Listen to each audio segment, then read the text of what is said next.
One thing that might help in the last movement is that the length of it means you have to have an almost inexhaustible supply of energy to get from the beginning to the end of it. But it's hard to generate the energy when you've got the type of finger patterns that he's using.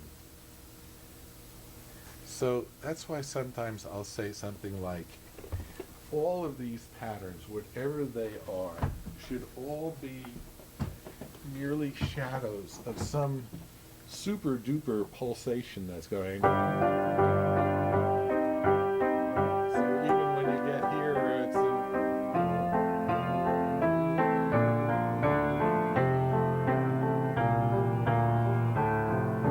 it's just this thump, thump. Can you try just the right hand with me if I do a little of this?